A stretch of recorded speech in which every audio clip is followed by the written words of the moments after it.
Another day, another plan. So I decided instead of putting the Powerstroke in this truck, we're going to pull the IDI out of this truck and we're going to stick it in here. It'll be a lot simpler for wiring.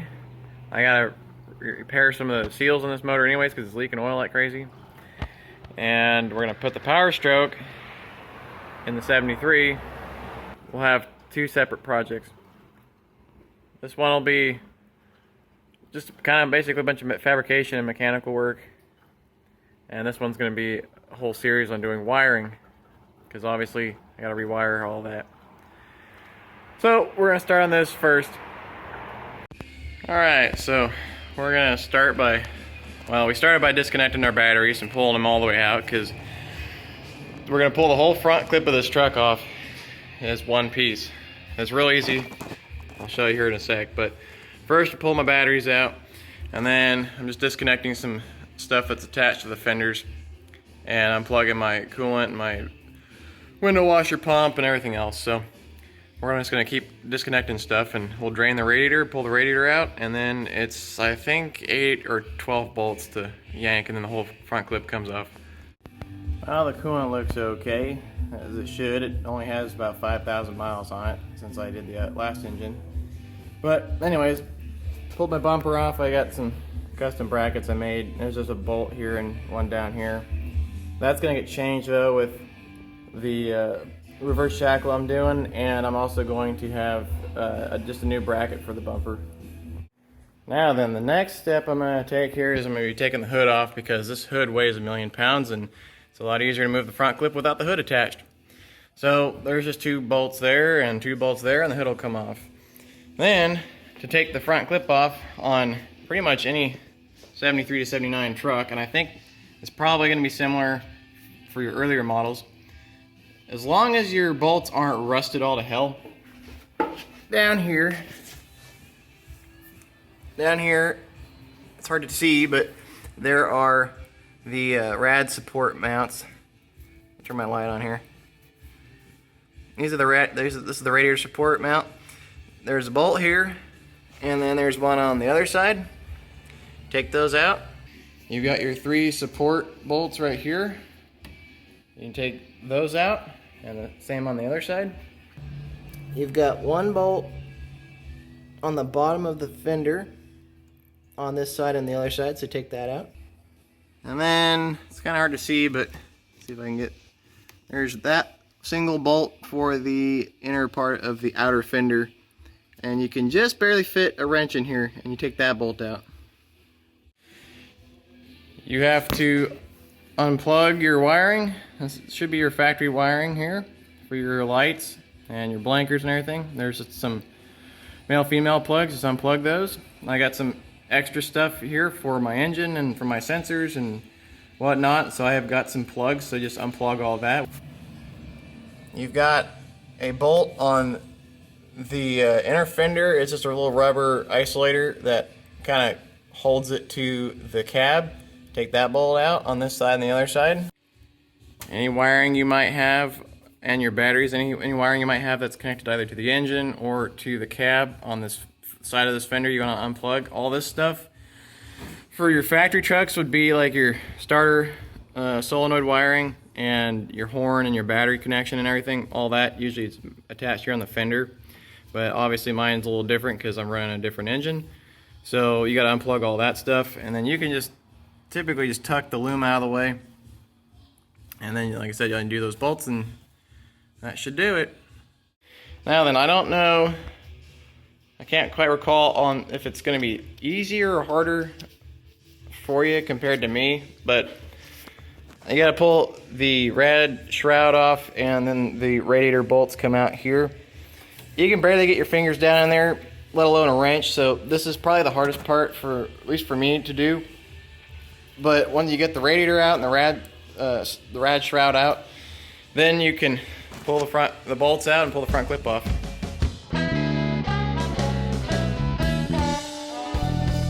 And just like that, we're all done. Although I'd say I have yet to find a way to drain my radiator without making a huge mess. I just need to stop draining my radiator. I need to stop pulling the engines out of my truck so dang often, I guess. Since we're here, let's talk about a little more about what I did to my rad support. The bottom is a 92 rad support, and on the 92s, this is an 80s frame. The rad supports are all the same from the 80s all the way up to, I think, 97. The difference between frames, though, is a little pronounced. So this is an 84 frame. It's box and it's straight across all the way out to the front horn. The 90s frames, this is all different because how the bumper attaches is different. Also, they stick out more, and they have this wave pattern in them because there's a crumple zone that was engineered in. So if you get in a front end collision, the frame will actually smash or push in a little bit.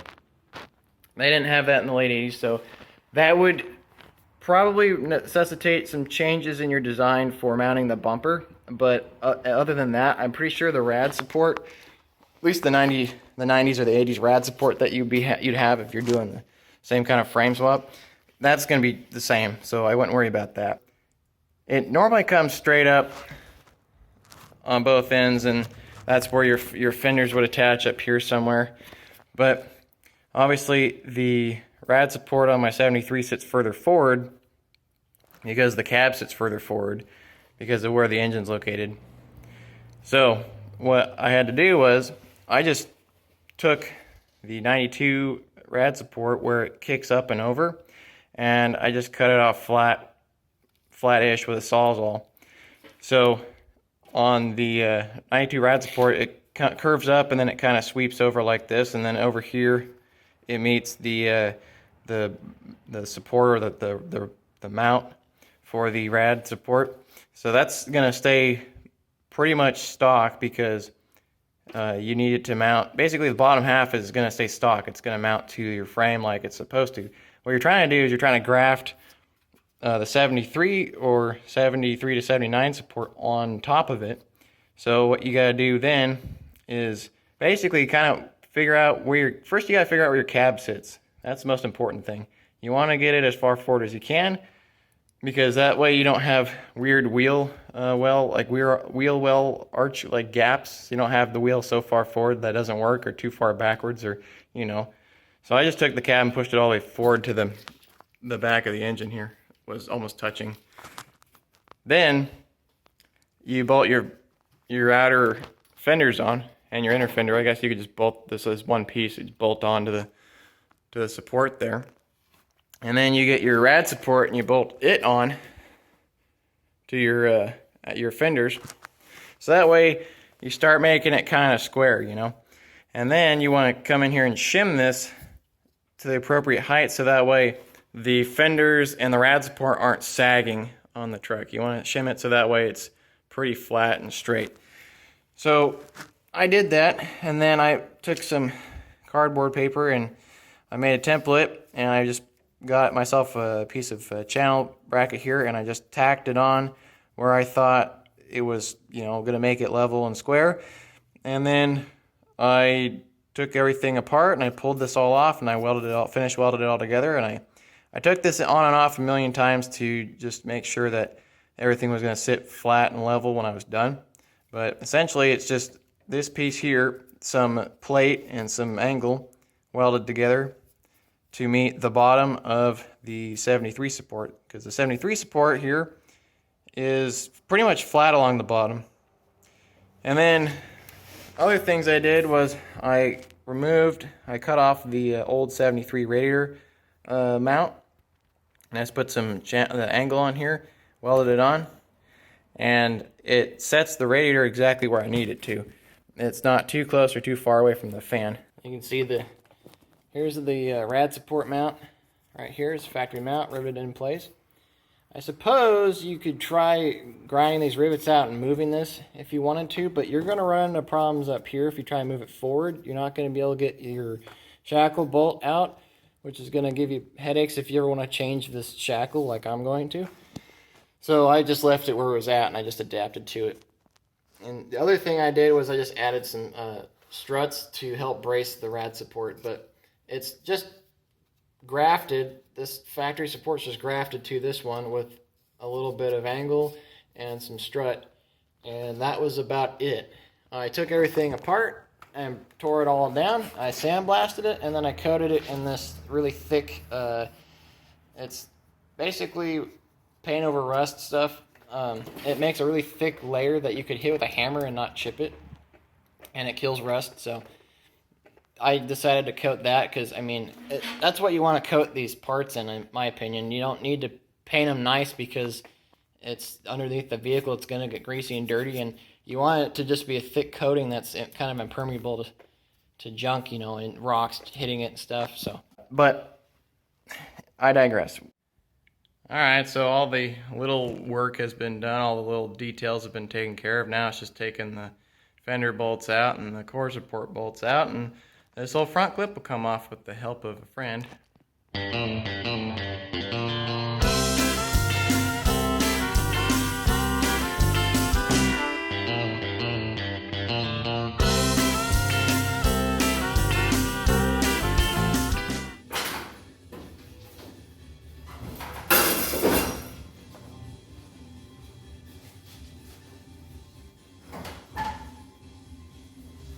Oh, forgot something. And just like that, we are separated from the rest of the truck.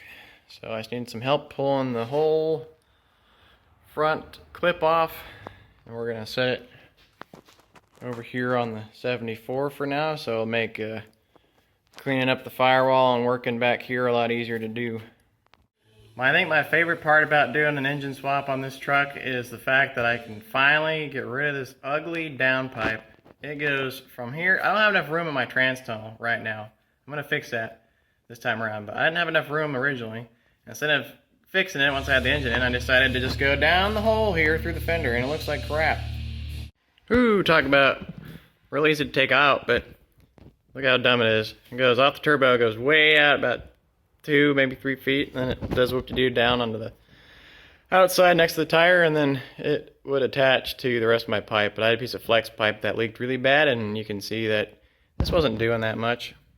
So I'm gonna cut the V-band off and reuse it because I don't feel like getting another one, but I'm gonna make a different downpipe that actually, well, we're gonna figure it out.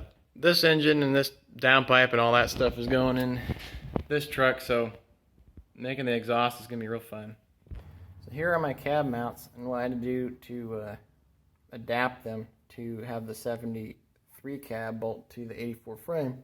You can still see the imprint. So here's the remaining rivet that I ground off. I didn't chisel these out. I didn't think I needed to. But this is the factory 84 cab mount. And it used to sit right here and I believe right here. So all I did was I ground the rivets off, and I was able to chisel off the heads and pop this out. And then I just took it from here and I moved it over here. So now the trailing end is on the front end. And that was about as much as I needed to move the cab forward. So I've got bolts in it here. I had to drill new holes here and top and bottom, and then that bolted in just fine. And then on either side under here, and if I were to do this again, I'd make a new mount or bracket altogether. But I've got a shim piece in here that is kind of sort of the shape of this, and it's about, on this side it's about 3/4 of an inch, on the other side it's about an inch. So all in all, it shifts the cab over towards the passenger side a little bit, and I did that because for some reason or another the axle on this truck pokes out a little bit on that side, and I think it might have something to do with the track bar, but I'm not sure yet. So aside from that, I had to stack in a bigger puck, and if I were to do this again, if I were to do this over, I would just get I believe this is a 3-inch. It might be a 2.5 inch. It's probably closer to 2.5 inch at this point, but it's just 2 extra pucks stacked on top of this one with a big long bolt going all the way through it. So it's not going anywhere. But that's what I had to do to bolt this cab on. So there's one there. It's like that on the other side. And then back here, here's the factory 84 cab mount. So I took those off. And then there's just a piece of channel iron that I cut and welded on to the factory cross member. So it just moves it all forward, and then I took the 73 cab mount, I drilled a hole out, and it's sitting right there. So it's as far forward as I can. It's not hanging off of this cross member. So that's how I got it in the back, because it's moved in and ahead on that side and on the driver's side, way over here. So that's what it takes. And then in the bed, it's hard to see exactly what I did in the bed here, but in the bed, I just had to either elongate or drill out some holes, and then I had to drill some new holes in my frame to get the bed bolts to come down and locate it. But honestly, the beds are not that different from the early 80s and the 70s. So that's what it takes. I think my rear main seal is leaking, because it's pretty greasy back here. Anyways, I'm taking the trans out. Clutch looks fine. And it's just oily as heck. It's oily as all get up back here. And down low, the rear main. So, yep. Trans is out with the transfer case. And now all we got left to do is we got 4 bolts down here for the engine mounts, and then we got to disconnect some stuff up top for, I think, for some of the turbo stuff and the fuel lines, and that should be it. And then the motor will come out too. Okay, new weekend. Let's pull this motor out, and we'll start test fitting the old Powerstroke.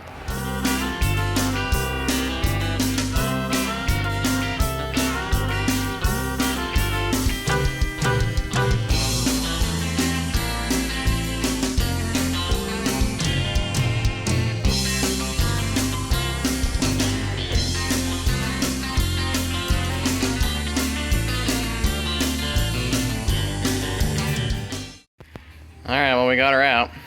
Took a little bit of work, but most of the hard work is already done. So there's some insulation that's going to come off. Here's my firewall patch that I did, because I used to have AC, but the engine didn't fit, so I decided to go to the non-AC firewall. But I have a feeling that we're going to have some clearance problems right in this area. And I know we're going to have some clearance problems right here for the downpipe. So there's going to be a lot of cutting involved, I think. But the Powerstroke engine motor mounts are the same, so they should drop in. We're going to do a little bit of cleanup here. We're going to replace the steering box with one that's not leaking and not blown out. And we'll probably replace this steering shaft, and I'm going to go to a completely different proportioning valve, because this one's all messed up. Alright, well, I did some stuff like clean up the frame, get all the grease off of it. I swapped out my power steering gearbox, and now this is the first test for the engine. It's almost in there. We just got a little more to go here, and the only spot it's touching is right here on the up pipe. So I think if I just give her the old smacky smack with the hammer, she'll fit. So we're gonna pull the engine back out and beat on it. Try it again. Alright, after a bunch of groaning and sweating, it's sitting on the motor mounts in the factory location. So there's nothing holding it in except for the crane. And we're going to test fit the downpipe now, but see, there's just enough room all along the firewall in the back of the block. And then on this side, there's just barely enough room between the up pipe and the firewall, but I think that's gonna work. Hopefully we'll find out. We'll see how much the engine tilts when I put the transmission on. Well, it's been an exciting couple of hours, but I got a flywheel now. Got a clutch coming up. The part number, if you can see that, I got a set of Riley's. It's a PHT50-2701-032519, and it's a solid flywheel for a Powerstroke. I just torqued the flywheel to crank bolts to 89 foot-pounds like the book says, and I'm gonna brake clean it really good, clean it up and then unpack my clutch, torque the pressure plate down, and then we can stab the old transmission in here. The reason why I'm doing that is for two reasons. One, I want to know where the engine is tilted when the crossmember is in place and the transmission is sitting flat.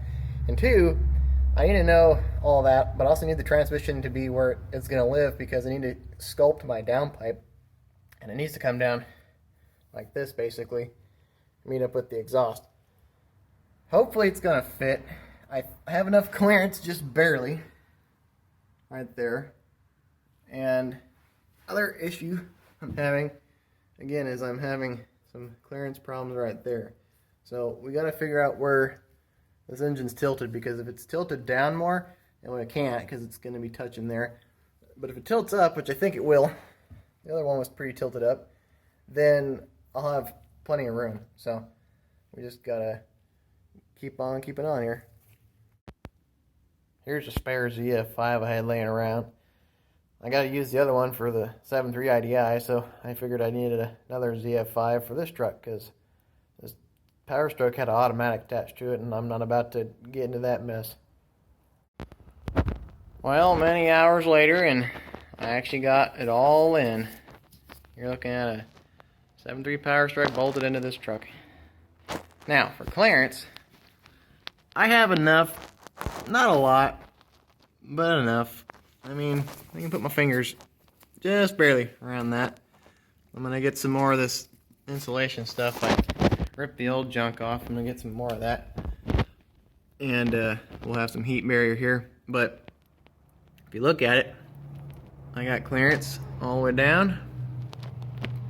And then I got a big old hole right here. That downpipe I'm going to have to sculpt. But I can weld a piece on here, have it travel down and in that way. So on this side, it's looking pretty good. Obviously the front looks pretty good. Don't have any clearance issues over here. I'm going to have to redo these fuel lines that go down under the frame, because the IDI has a crossover for the fuel line. I'm going to redo the old brake lines here. And then if you look on this side, we just barely have enough room for clearance. But nothing is touching, so I won't have any vibration issues. I can already tell that this is going to be a problem.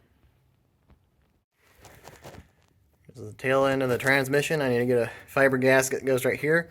I thought about doing RTV, but I think I'll just get a fiber gasket for cheap and stick that on there, and won't have any issues with these big old holes.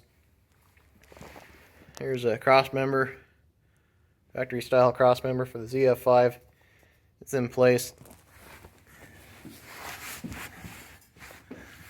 Still a little wet from my degrease job, but pay no mind to that. Now, this hose is the fuel return for this IDI. It's going to go along the frame. So if we just move him out of the way, you can see what kind of clearance I'm working with. Just enough. But that'll do. Transmission's in the normal spot, so it's got the same amount of clearance.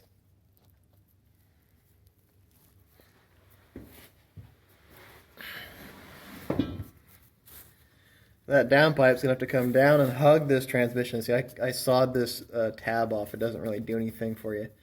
So I'm gonna saw him off, and then I'm gonna just follow the downpipe down, and then I'll have another piece that I can U-bolt on right here, make a little shorty downpipe, and then it'll run down and meet up with the factory exhaust. This cross member is a stock IDI cross member, and the early Powerstrokes had the same motor mounts that the IDIs do. So when you bolt these in, you're not going to have any, shouldn't have any issues with the oil pan and the cross member on both sides. And, it just sits in the same spot, if you see. I haven't tightened these down yet, but you see it's in the same slots with the same nuts. So the starter has the same amount of clearance. So everything should be the same. The only difference I think is going to be up top with the turbo, because of how the up pipes attach and how they're routed, and also how the downpipe is routed. But other than maybe on the factory trucks, like if you were going to do this in a 80 to like 90 F250, F350, you'd have to probably, just guessing here, you're going to have to bend the heck out of the firewall pinch weld, and then you might have to take a hammer to the upper cowling to get the turbo, because the turbo sits a little bit higher, or so I've been told. Now if you're doing it on one of these trucks, you got to beat the bejesus out of all this to get it all to fit. But it's pretty close to bolting in an IDI. So that's just gonna about do it for right now. I've got a bunch of other plans and other things I gotta do, obviously. The big one is gonna be wiring. I've already started on this. There's some video footage I took of me de-looming some of it and getting rid of some unnecessary components. And I can go into detail on how to wire one of these, but the other plans I have, obviously I need to lay all this out, and I need to reattach my serpentine belt. I need to reattach all my power steering lines and hoses and get my crossover steering link and my crossover steering for my knuckle, so that way I don't have to deal with tie rod end roll. And I'm going to do a reverse shackle kit with some Super Duty leaf springs, because I'm tired of this thing bouncing so gosh darn much and riding like a tank. I think I'm gonna go with like a 90s master cylinder, because the front calipers and rear drums are essentially off of a 90s truck, and this is a 90s booster. So to me it just makes sense to get a 90s master cylinder with the brake proportioning valve up here, and then it'll make all the brake lines and stuff down there a lot easier to deal with. I gotta plumb in a fuel system. I gotta swap out my fuel tanks. I'm gonna reroute my clutch, because I got a stock clutch pedal for one of these 73s I'm gonna mount in here, and I'm going to seal up, and I'm going to insulate for heat and sound on the firewall. So that's going to be a bunch of work to do. And then I can put the front clip back on and continue on with it. And I'll move into the dash. I'll take the dash out. I'll take the steering out and clean up the wiring underneath the dash, so it's a lot more simple, a lot more straightforward, and it's not a huge rat's nest. And then I think it'll be just dressing up the fenders and getting everything back together, and then we can get into a test fire. So all that stuff I'll have in another video of me just tackling different projects on this truck. But I think that's going to be it for this video. The 7.3 IDI is perfectly good. It runs. It ran when I pulled it. In fact, I could start it up right now on the ground if I wanted to. I just need to hook some fuel and some power to it. But my plan for this is obviously I'm going to stick it in the truck, in the 74.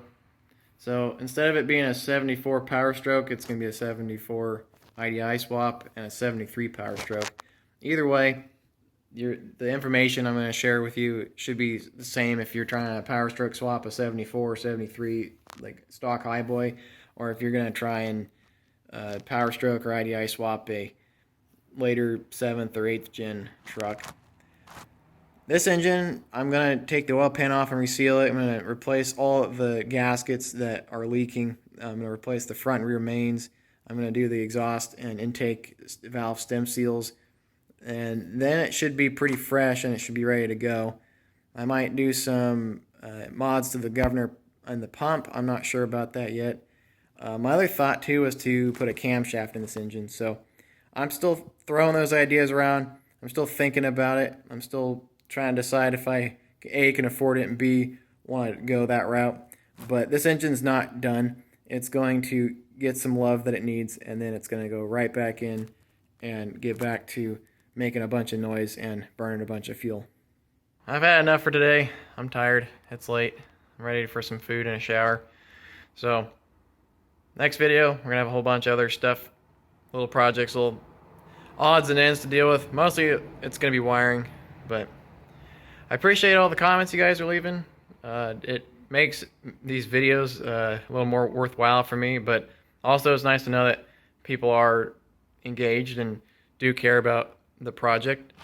Even if you guys didn't care about the project, I'm still going to do it, but I just figured I ought to show it to somebody in case someone else wants to do this, because it's not that hard. I really like these old trucks, and they're really nice. It just, the stock motors and stuff, they don't get the mileage, and they don't last as long. So doing a diesel engine swap on one of these is just, to me, it's just the way to go, especially when you're doing it with junkyard parts. It's recycling to like the max. So that's gonna do it for now. I'll see you in the next video.